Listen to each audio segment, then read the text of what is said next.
Good night, and welcome to LiVeD, Heaven's live video devotional. So if you're having any trouble with your devotional life, or maybe you just want to hear a word for a day, then tune in.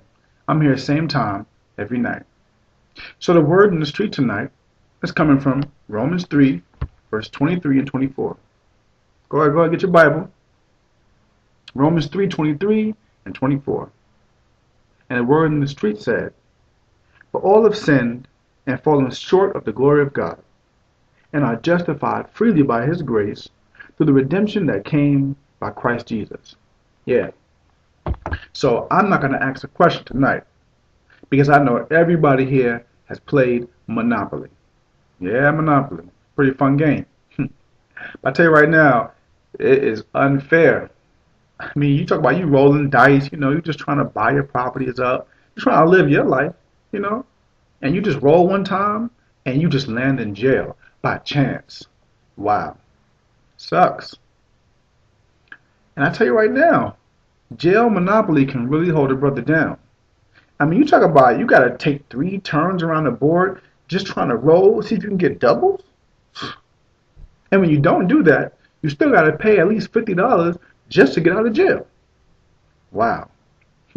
But don't you love it when you get one of those get out of jail free cards? Oh man, I tell you right now, I don't know who doesn't want one of those things when they play in that game. Everybody wants one, just in case. But hold that thought, because I got a story for you. It's a true story, just word to the street. There was a dude. He had gotten some trouble, some drugs, guns, and he was on trial. He had a few different court dates, and now this final one was for his sentencing. And the evidence was stacked up against him, and it just wasn't much of a chance. So as the judge began to get the sentence, he decided to pause, and he called the young man up to the bench. And he said, he asked him a question. He said, "Well, young man, did the drugs belong to you?" And this young man replied and said, "Well, who do you think they belong to?" What? This judge was bugging out. I mean, he was surprised. I mean, he couldn't believe it. Who would respond like that? The judge just, I guess he decided in his mind he was going to give him one more chance. He was giving him some options. And he said, "Well, let me ask you one more question. Who did the gun belong to?" And this guy gave another crazy answer. I mean, he was just doing himself in. The judge told him just to sit down.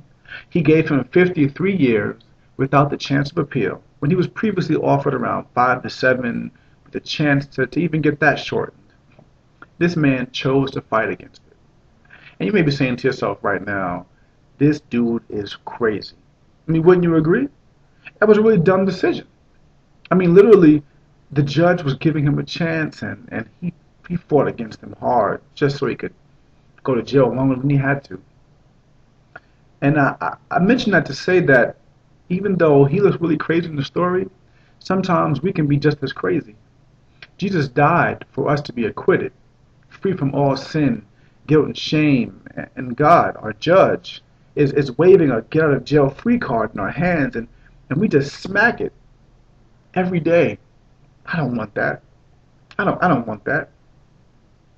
It pushes us closer and closer to a sentence in hell. I encourage you, I implore you, and I beg you to not reject him, but to accept him. Accept the fact that he died for you. Accept the fact that he's trying to save you every day. And please, please, take that get out of jail free card. Have a good night, and I'll see you tomorrow again.